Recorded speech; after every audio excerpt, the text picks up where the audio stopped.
السلام علیکم دوستو، لیٹسٹ خبر ابھی کی جو آ رہی ہے وہ یہ ہے کہ حماس نے 13 اسرائیلی یرغمالی جو ہیں وہ ہلال احمر یعنی ریڈ کراس کے حوالے کر دیے ہیں،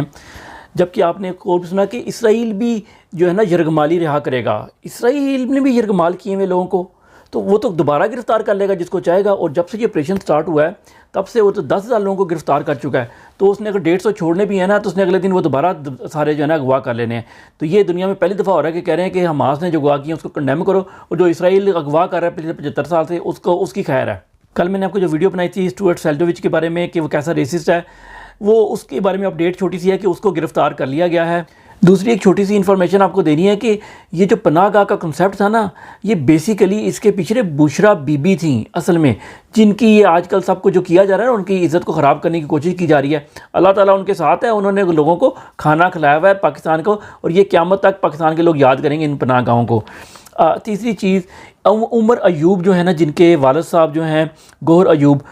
جو کہ ایوب خان جو ڈکٹیٹر تھا اس کے بیٹے تھے، وہ فوت ہوئے تھے، تو ان کے جنازے میں وہ آئے تھے چھپ کے شامل ہونے، تو پولیس پہنچ کے گرفتار ہونے، لیکن وہ اللہ نے ان کو بچا لیا، وہ بچ کے نکل گئے۔ لیکن اس کے بعد آج پولیس نے کہ جی وہاں لوگ فاتحہ پڑھنے آتے ہیں جس دفتر میں، وہ دفتر انہی کا ہی تھا ایوب کا، تو وہ ان کے خلاف بھی مقدمہ درج کر دیا کہ آپ کو آپ کے دفتر میں آپ نے اپنے آپ کو پناہ دی، تو وہ ان کو اور ان کے کزن وغیرہ ان کے اوپر مقدمہ بنا دیا گیا، کیونکہ لوگ وہاں فاتحہ پڑھنے آتے ہیں نا، بیسیکلی یہ ان کو تکلیف ہے کہ لوگ اتنے فاتحہ پڑھنے کیوں آ رہے ہیں۔ اچھا، فاتحہ سے ریلیٹڈ ایک اور نیوز بھی ہے کہ ایک پی ٹی آئی کا ایک لڑکا تھا جو کہ پی ٹی آئی کے جلسوں میں نعتیں وغیرہ پڑھتا تھا، اس کو گرفتار کیا گیا۔ آج اس کے گھر کا جو ہے نا سامان وہ بھی نیلام کر دیا گیا ہے۔ تو بیسیکلی جو مسئلہ ہے نا، میں نے آپ کو بتایا تھا، مسئلہ جو ہے نا اسلام سے ہے۔ ایک طرف تو القادہ یونیورسٹی سے مسئلہ ہے کیونکہ وہ اسلام کے نام پر بنی تھی، حضور صلی اللہ علیہ وسلم کا نام بلند کرنے کے لیے، اور لا الہ پڑھا تھا عمران خان نے،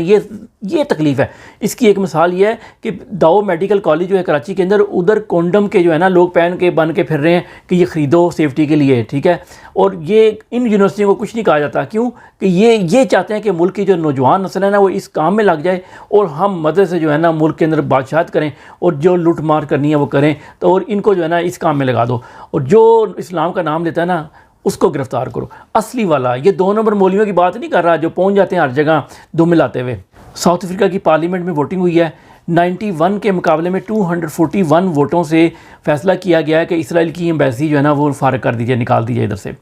دوسری طرف یہ سعودی عرب کے وزیر خارجہ انہوں نے ایک بڑی بات بتا دی ہے کہ وہ امریکہ کی کیسے غلامی کرتے ہیں، وہ سنیں ذرا۔ Kingdom of Saudi Arabia and the United States have been allies for 8 decades now. They have seen the coming and breaking of many storms. In the 1950s and 60s, we worked together to defeat radicalism emanating from Nasser and other revolutionary states in the Middle East. In the 70s and 80s, we worked together to roll back the Soviet Union. We were able to switch Egypt from the Soviet camp to the Western camp. We did the same thing in Somalia in the 1960s, in 70s, sorry. We pushed back against Soviet encroachment towards the Gulf. We worked together in Afghanistan and we prevailed. انہوں نے کہا جی یہ ہم نے 60s 70s کے اندر middle asset کے اندر یہ ناصر شاصر کی حکومت تھی، یہ نیر سویز اس نے کو میا لی تھی، بس میں اس کو مروا دیا تھا گیا تھا شاید، تو یہ ساری کچھ چینجز جو ہیں ہم نے امریکہ کے ساتھ مل کے لائے ہیں، ہم نہ صرف وہاں صومالیہ کے اندر، افغانستان کے اندر،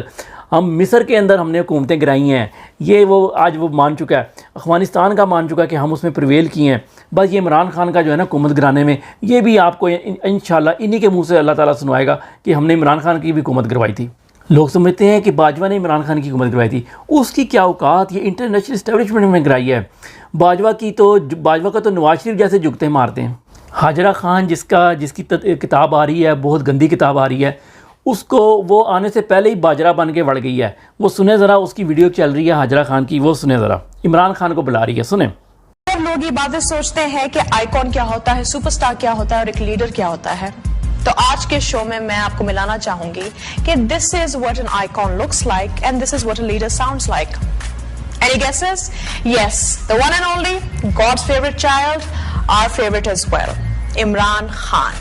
کیا بات ہے السلام علیکم جی، یہ عمران خان کی تعریفیں کر رہی، اور اب بتائے گی کہ عمران خان صاحب یہ کیا وہ کیا، یہ جو ہے نا وہ کھیر بننے سے پہلے نیچے لگ گئی ہے، سڑ گئی ہے، پھینک دو اس کو۔ آپ اس کو کہو کہ نئی کتاب لکھے، بلکہ اب کتاب سے کچھ نہیں بننا کیونکہ وہ تو 11 سال پہلے لکھی تھی اس نے، تو آپ کچھ اور کام کروائی ڈالیں۔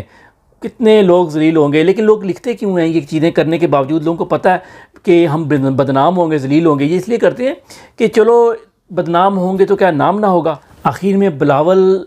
کی نیوز سن لیں، زرداری نے لگتا ہے ہار مان لی ہے، ہتھیار ڈال دی ہیں یا کوئی ڈیل کر لی ہے۔ وہ ایسے ہے کہ اس نے کہا ہے کہ بلاول جو ہے نا ابھی سیاسی طور پہ تجربہ نہیں ہے، اس کو نابالغ ہے، ابھی اس کو ٹائم چاہیے ٹریننگ کے لیے۔ تو یہ جو 16 ماہ اس کو وزیر خارجہ بنائے رکھا ایک ملک کا، اور اس کے بعد 116 اس نے دورے کیے، تو وہ کون سی ٹریننگ تھی؟ یا علاج چل رہا تھا جو ابھی بھی چلنا ہے اس کا علاج؟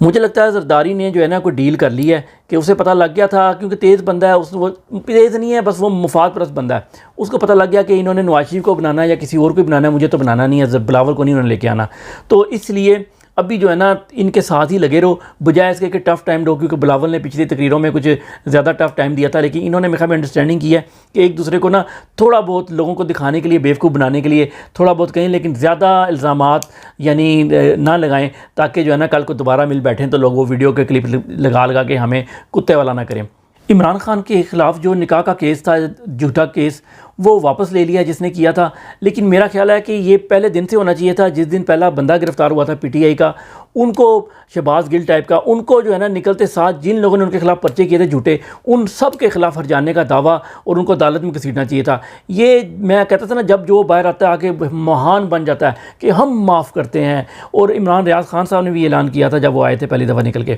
تو یہ پہلی غلطی تھی، یہ سب سے بڑی غلطی ہے۔ تو میرا خیال ہے یہ مروت صاحب نے جو پچھلے دنوں کہا ہے نا کہ جس نے میرے خلاف یہ مقدمات کیے ہیں اس کو میں گھر تک چھوڑ کے آؤں گا، یہ کیس واپس لینا اس کا نتیجہ ہے، کیوں یہی پالیسی ہوتی ہے انسانوں کے ہاں، یہی پالیسی ہوتی ہے، جو آپ کے مقدمہ کرتا ہے جھوٹا، آپ اس کو گھر تک چھوڑ کے آتے ہیں۔ انصاف کی ضرورت ہے، اور انصاف ہوتا نظر آنا چاہیے، اور ظالم کو تو کبھی معاف نہیں کرنا چاہیے۔ تو میرا خیال ہے کہ اس بندے نے اس لیے واپس لے لیا کہ کیس تو اس نے ہار جانا ہے، تو کل کو یہ ہم پہ ہمارے خلاف ہر جانے کا دعویٰ ہوگا تو میں کہاں سے پورا کرتا پھروں گا۔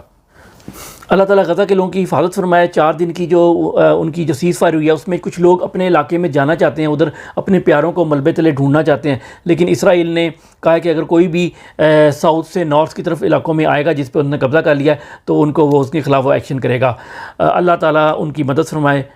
السلام علیکم۔